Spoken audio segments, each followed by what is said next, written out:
Coucou les sixièmes, donc nous revoilà pour la suite du tutoriel. Pour ceux qui n'ont pas la possibilité d'imprimer leurs yeux, bouche, nez, ou ceux qui n'arrivent pas à les redessiner ou qui n'ont pas les moyens techniques de les redessiner sur une feuille parce qu'ils n'ont pas les bonnes feuilles, pas les bons feutres, etc. Donc je vous propose de travailler votre photo en post-production, ça veut dire après l'avoir prise en photo. Euh,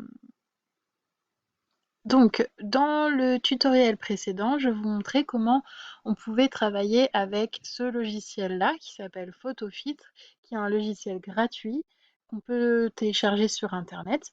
Et il y a toutes les infos pour le télécharger en barre d'infos dans mon tutoriel. Mais dans cette vidéo-là, on va voir comment on peut travailler de la même manière avec un logiciel en ligne, c'est-à-dire qui ne nécessite pas d'installation, qui ne prend pas de place dans votre ordinateur et il n'y a du coup rien à télécharger. Donc ce logiciel s'appelle Pixlr, P-I-X-L-R, et on va prendre le Pixlr E. Donc on va dessus, on panique pas, c'est légèrement en anglais, mais il n'y a pas de quoi s'affoler. On fait ouvrir une image, on va dans notre dossier qu'on a créé spécialement pour l'art plastique, je sélectionne ma photo que j'ai prise. Volontairement, je prends une photo de cette machine à laver qui a été prise légèrement sur le côté, ce qui fait que vous voyez, il y a une perspective. Tous les traits, en fait, ils sont pas parallèles, ils fuient tous vers un point imaginaire. Alors, on fait de nouveau fichier, ouvrir une image, open image, et on va sélectionner l'image qui nous intéresse. On ouvre et on voit qu'on a deux fenêtres, celle des yeux et ici, quand je clique dessus, celle de la machine à laver. Ok. Donc, je vais sélectionner mes yeux. Donc, pour cela, je vais dans la barre d'outils.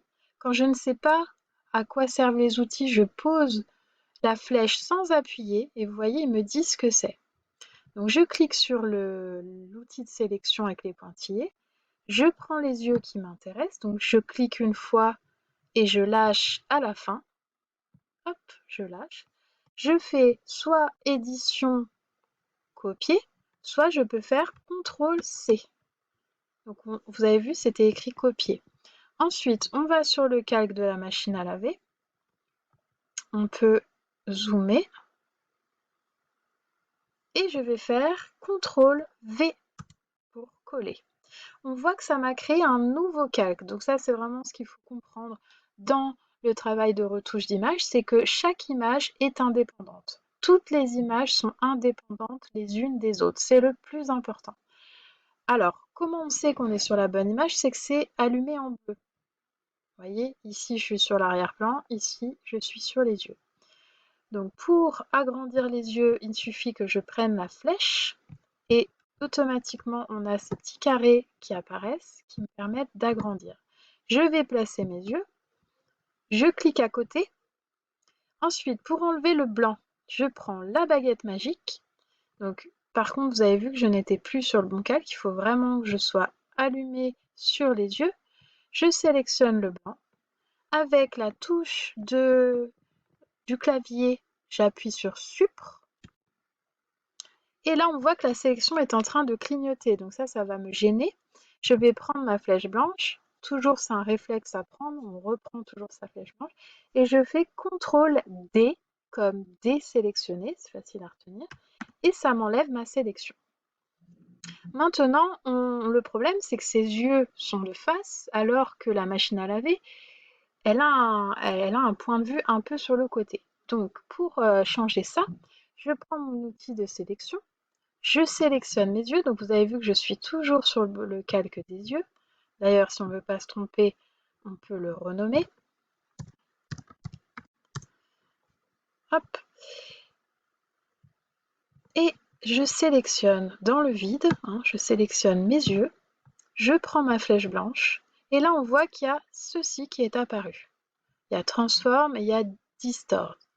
Donc ça veut dire distorsion. J'appuie dessus et je vais prendre les petits points bleus pour tordre l'image afin qu'elle prenne la bonne perspective. Donc là, on voit que l'image est plus longue à gauche. Alors, les objets, vous voyez, sont plus longs à gauche qu'à droite. Donc on va suivre c'est le point de fuite qui est à peu près là-bas, qui est un point de fuite imaginaire, où tous les traits de l'image fuient vers ce point. Donc ça veut dire que je vais rétrécir de ce côté-là et laisser grand de l'autre côté. Et du coup, mon image, elle est beaucoup plus cohérente. Ici, j'ai appuyé sur le côté, hop, j'ai fait comme ça sur le côté, et je fais yes. Donc j'applique la distorsion. Et voilà, le travail est terminé. Donc maintenant, je vais l'enregistrer. Alors, vous pouvez rajouter d'autres choses, hein, mais là, c'est juste un exemple pour vous montrer. Je fais fichier save, donc en anglais, ça veut dire enregistrer. Je donne un nom à mon travail. Ensuite, il me demande le type, donc ça, c'est le format. Donc, le JPEG, ça va être le plus adapté pour l'enregistrer et me l'envoyer.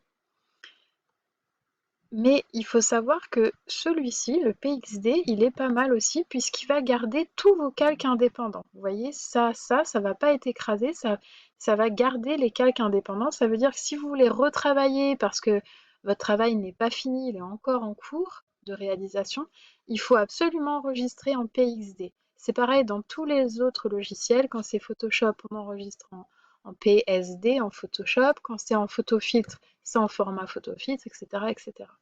Donc là, pour moi, le travail, il est terminé. Je sais que je vais pas revenir dessus. Donc, je vais prendre JPEG. Je prends une grande taille d'image, donc je laisse grand.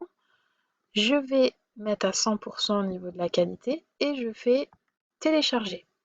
J'attends 7 secondes et puis mon image, elle va se retrouver, hop, ici. Ça, c'est fini. Mon image, vous voyez, elle est dans les téléchargements. Donc, pour aller la rechercher, je vais dans l'explorateur, téléchargement, et on voit que mon image, elle est là. Donc, je la sélectionne, je fais CTRL-C pour la copier. Je vais dans mon dossier que j'avais préparé et je fais CTRL-V. Et vous voyez que mon image, elle est apparue dans mon dossier. Je vous rappelle comment on fait pour intégrer une image à la fiche de cours. Donc, dans Word, je vais ouvrir ma fiche de cours. Je fais insertion image, donc soit je vais la chercher, comme ça, soit vu que je l'avais copiée juste avant, j'ai juste à faire CTRL-V. Et elle apparaît ici. Je double-clique, je clique sur le petit arc-en-ciel et je mets devant l'image, devant le texte. Pardon. Devant le texte, c'est toujours plus pratique. Et ensuite, avec les curseurs sur le côté, je vais pouvoir réduire la taille de l'image. Je la mets ici. Hop. Et voilà, le travail est terminé. Donc je rappelle comment on fait. Soit on sélectionne dans notre dossier une image, on fait CTRL-C, on va dans Word et on fait CTRL-V pour coller. Soit on va dans Insertion, Image, et on va sélectionner l'image qui nous intéresse, insérer. On n'oublie pas de mettre ici devant le texte. On réduit.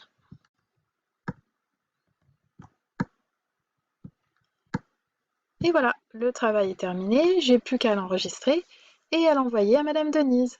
Bonne création. Au revoir.